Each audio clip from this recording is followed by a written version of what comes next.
Okay, today is the 25th of October, and I'm Larry Spencer. I'm part of the PSU anniversary group that has been recording interviews with retired faculty and staff. And this morning I happen to have Dr. Daniel Moore, who is willing to give an interview. So, Dan, we usually start out with the first question. What was your time of employment at Plymouth, and what was the role that you began with when you first came? Well, I started it in the fall of 1990. Okay. And I was initially hired as a lecturer because I hadn't finished my dissertation yet. So Okay. I was listed as a lecturer. And what else do you want on that question? Well, and when did you finish up? And when I finished up, I went until the graduation, and I'm trying to think of what day it was, but it would have been what, a year ago?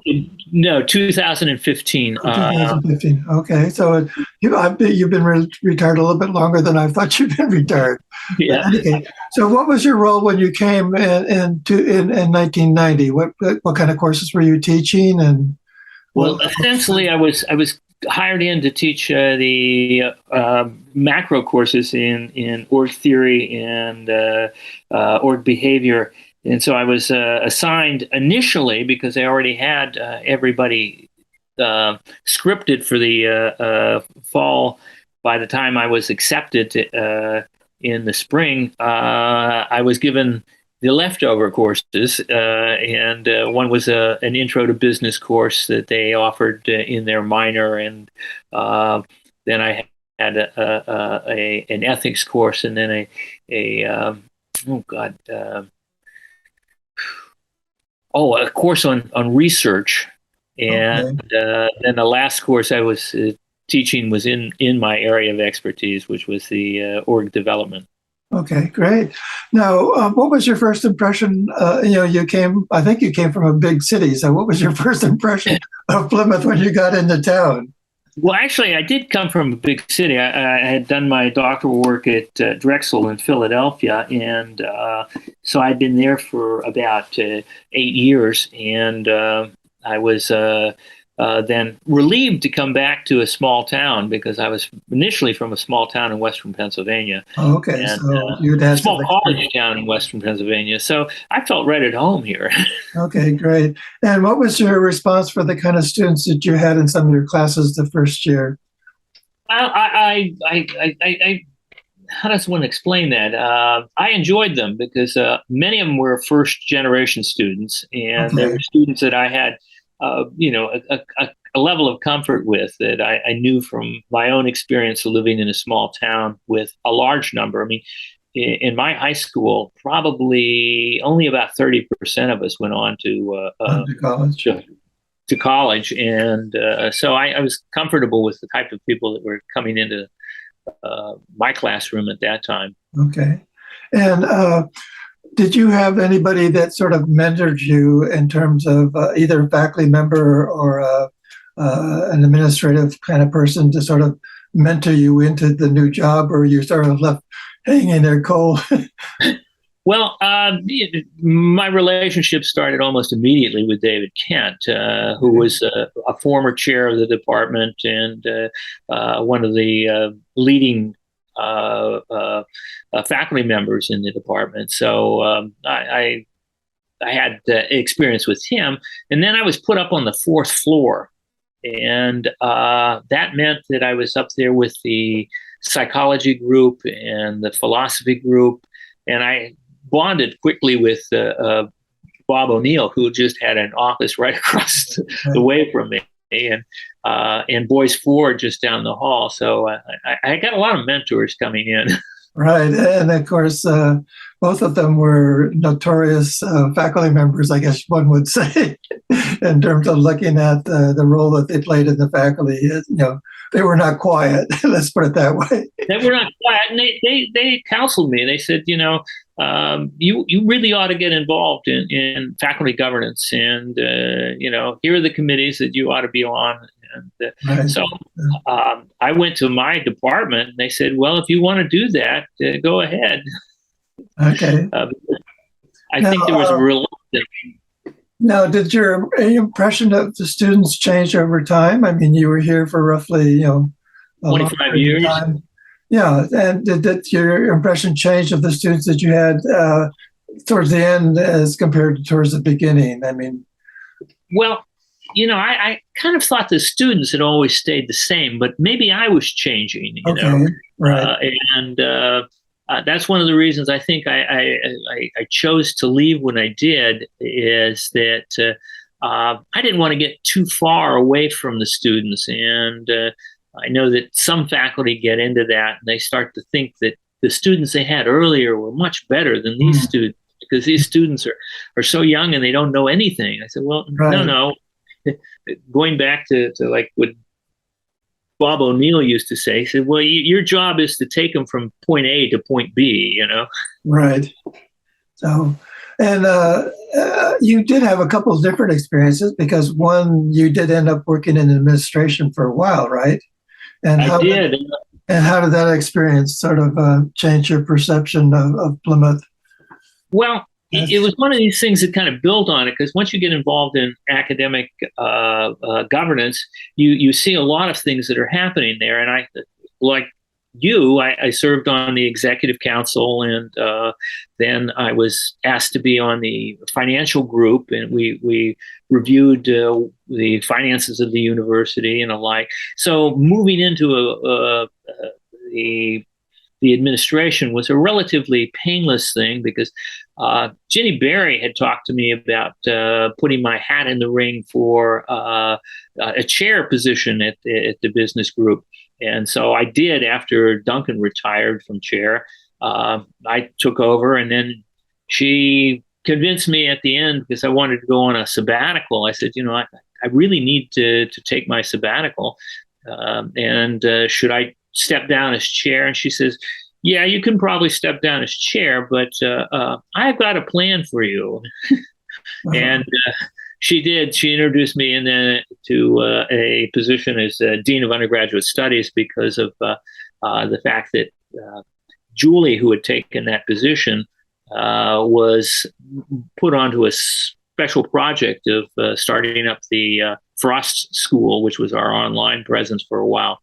And when that year was up, she said, I have another thing for you to do. And I said, oh, what's that? She says, well, we're now a university, and we're looking at how we can move into that university status. And I'd like you to work as vice provost. So she gave me a pretty hefty portfolio of things that I'd be looking at as vice provost. And the only thing I never knew about it until David, the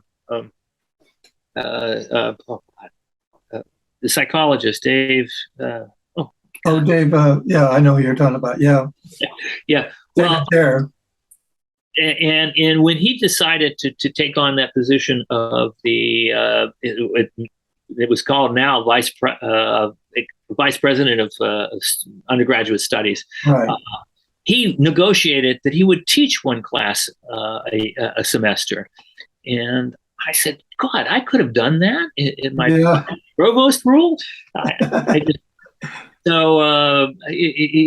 was getting out of the classroom for a period of time, and I was happy to go back to it when they finally got to the school set up for, or the colleges set up for the new structure of the university, and the founding deans were hired. Many of the things I had to do were being taken over by the founding. So I went back as doing that transition to a retirement thing, and went back into the classroom and had a great time with it. Right. Now, you also had another experience that both you and I had, and that was you took, I think it was 2007, that you took some students to Limerick, Ireland. Oh, yeah. Talk a little bit about that experience. That was phenomenal. Of course, when I first was introduced to the concept, I said, boy, if I was an incoming freshman, I would want to be on campus, and I would want to get. But then I took a look at the list of the people that were doing it, and many of them were local. They Uh, lived in Plymouth, so the university wasn't a foreign substance to them. right.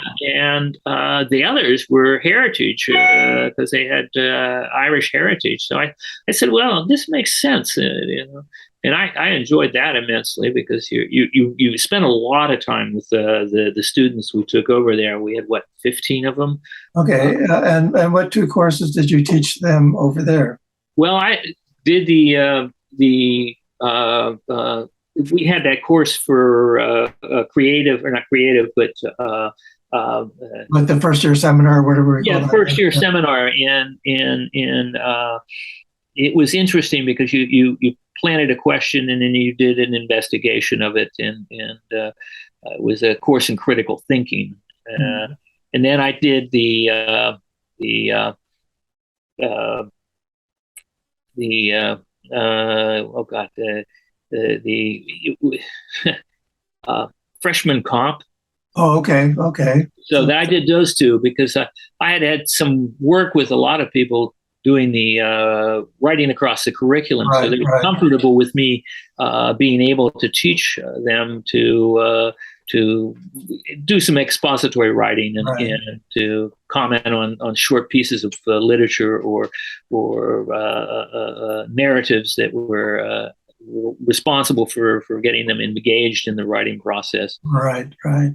And what kind of differences did you find between what you were doing and what kind of education they got through their Irish classes or through the Limerick classes? Well, that's interesting because I think they had some surprises, and I would have to stay on top of them because much of what they were doing was being introduced to this stuff, and they would have a constant a check on their abilities to either analyze or to give back this information, since most of them were having a final paper and a final exam, and they really had no feedback as to how they were doing. And I kind of acted as the person who would kind of ask about those things. A little bit of feedback. Well, Yeah. I found the same thing to be true because, typical of American courses, I had them do something almost every week. And one class, they had a quiz every week, or they had papers to be due. And, in their other classes, they, as you say, they didn't do anything until the final exam or the final paper. And they never even got any feedback on that either, I don't think, so. They would get a notice of whether they passed or failed. I mean, that's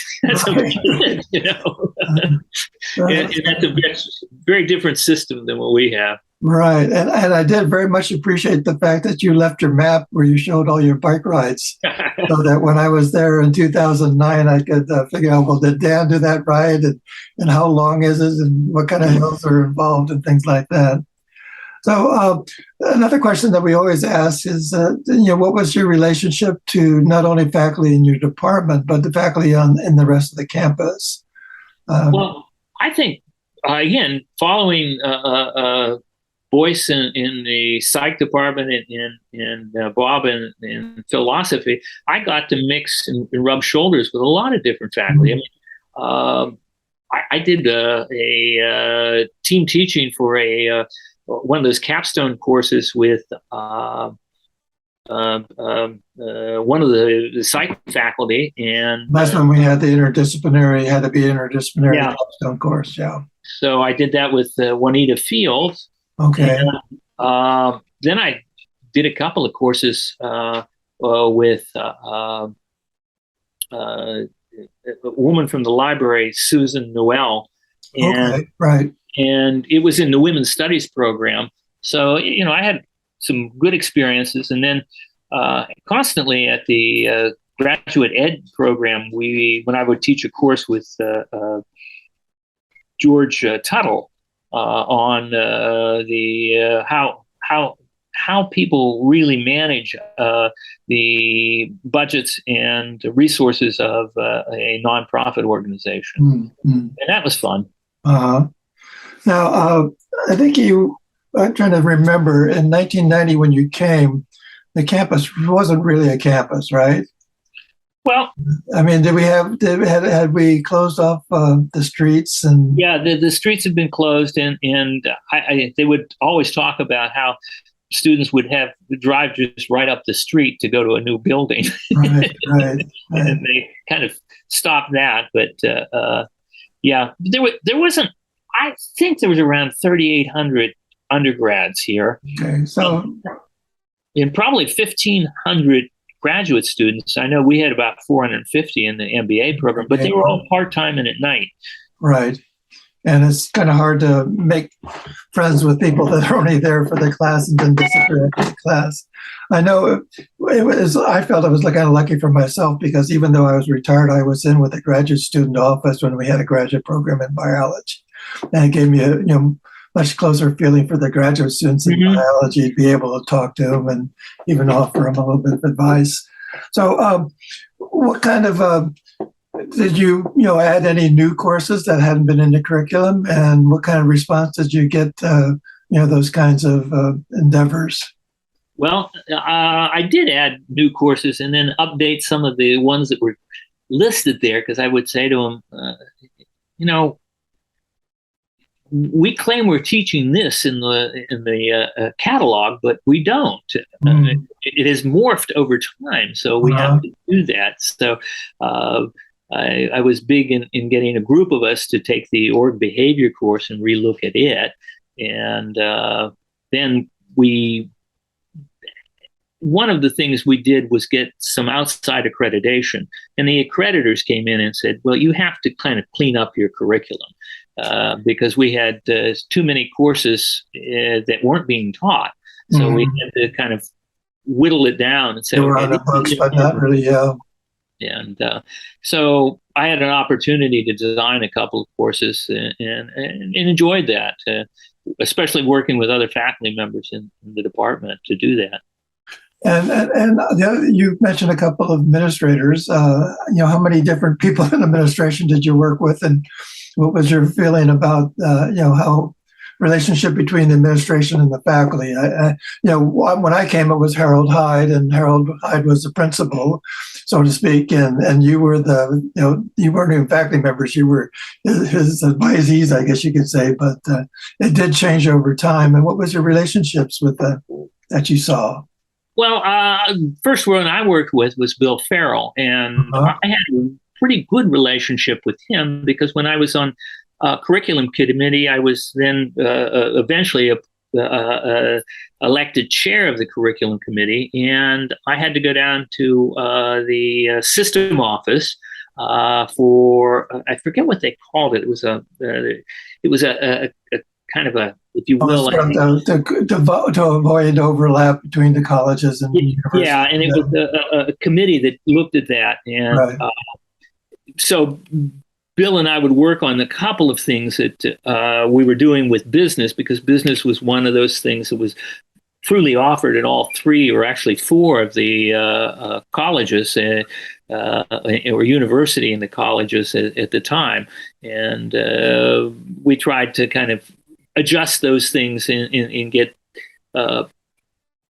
people feeling comfortable with it, because we didn't want to be quote unquote stamping on UNH's toes for their MBA program, but we had been running a part-time MBA program at night forever, and we wanted to maintain that at our kind of satellite campuses, and of course Bill Farrell knew all about that, so he was comfortable with us doing that. And then I moved on. I mean,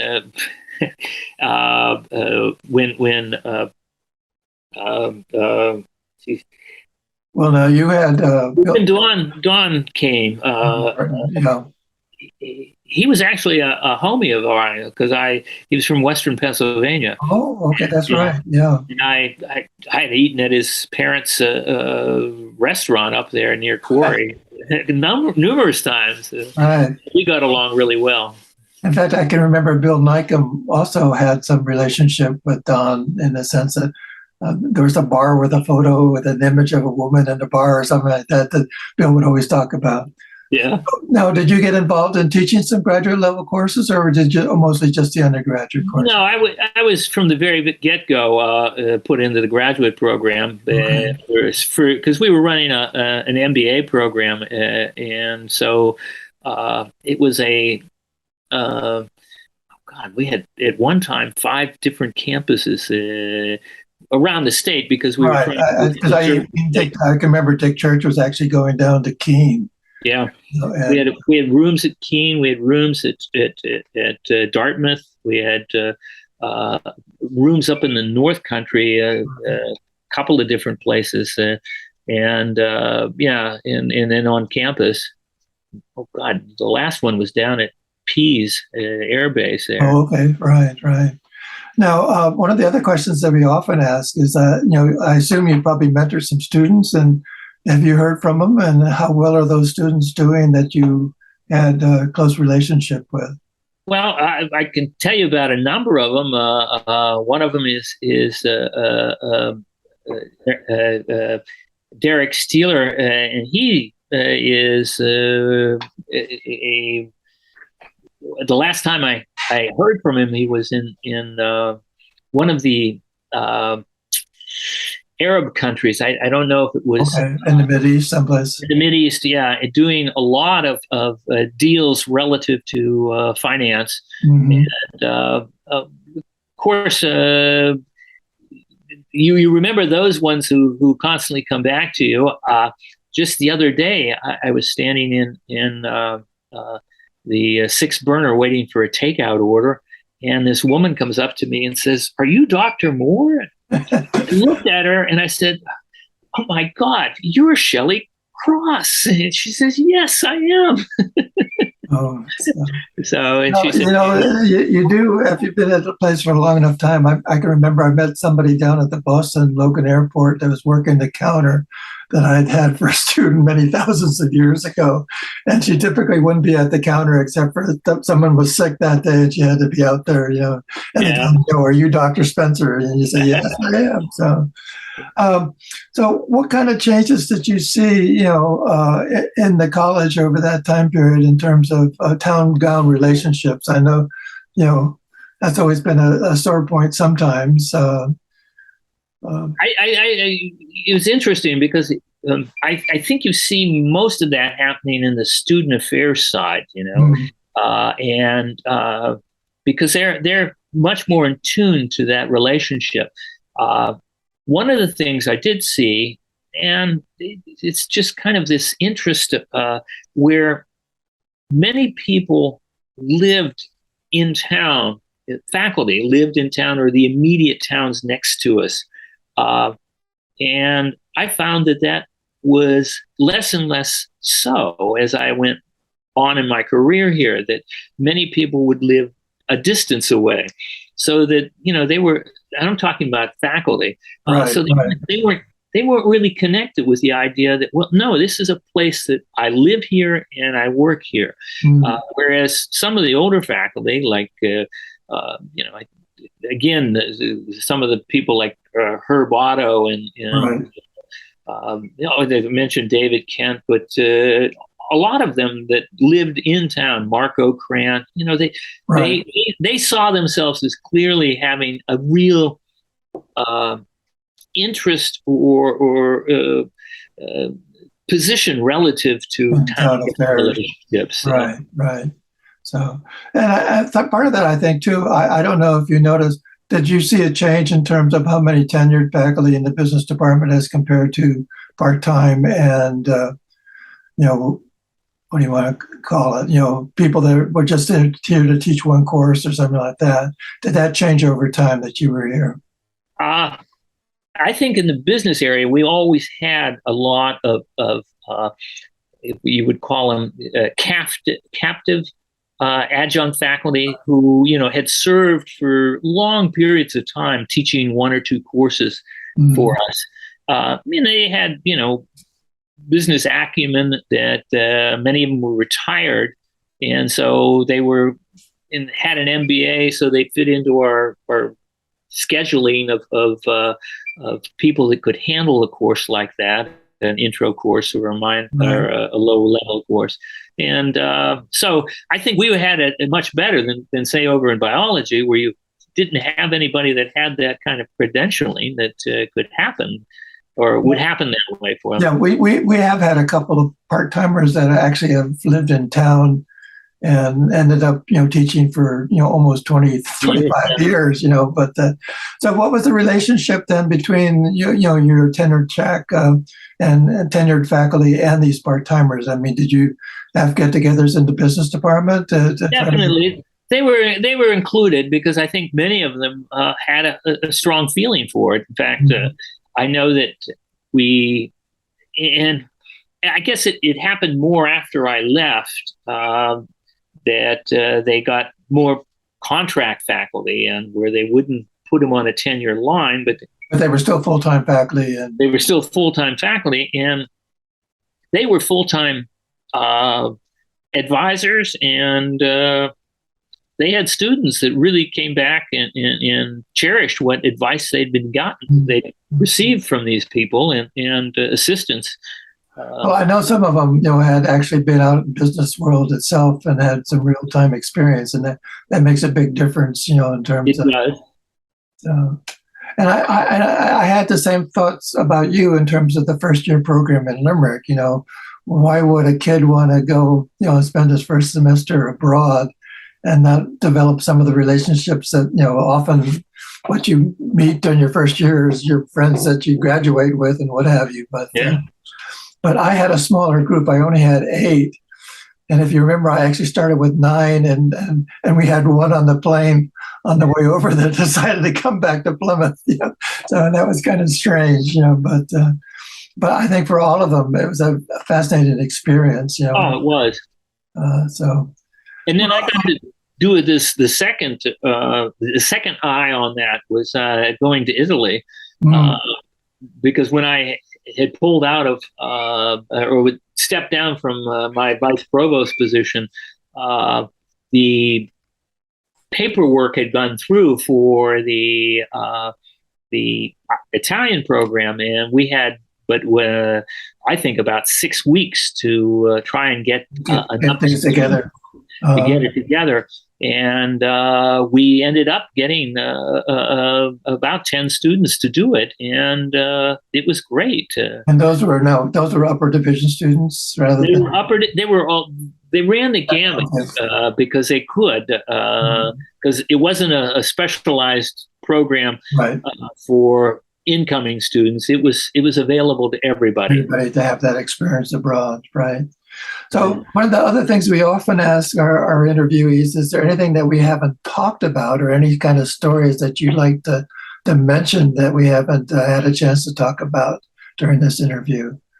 Well, I probably have some. I mean, in the 25 years I was here, I think one of the things that really, I was attracted to it and I benefited from it, was the variety of things I could do. Because there was this team teaching emphasis in some areas on interdisciplinary. And I think that was a positive for my own teaching experiences. And the fact that I had my one professional organization I spent a lot of time with was the Organizational Behavior Teaching Society. And that allowed me to play in classrooms and to investigate different pedagogical approaches, and to then bring that experience to publications and to conferences. And that was happening here because Plymouth was encouraging good teaching. And it was a real positive for me to be engaged in that kind of pedagogical research, and at the same time having support from the university, or the college at the time, or university later, in doing that. And of course, one of the wonderful things about Plymouth, as I mentioned when I did my sabbaticals at big schools, is that the president was only one phone call away from me. And I know at some of the big schools like Berkeley or UC Colorado or what have you, the president's probably about 5 or 6 phone calls away. So That makes a big difference. My previous teaching experience at Drexel and then at Villanova and then at Delaware, I never saw anybody outside of the management group within that university because we had 20 some faculty members who were in the management group at Delaware. So it was interdisciplinary would be if I rubbed shoulders with an accountant. Right. Well, yeah. I want to thank you for taking the time to talk with us. And as I mentioned in my email, what we hope to do with these is that they'll be all archived in the archives. So there could be somebody 30 years from now wants to know, well, what was Dan Moore like, and what did he do while he was here at Plymouth? They'll have a possibility to go back and listen to this interview and get some positive things from that. So thanks a lot. Sure thing.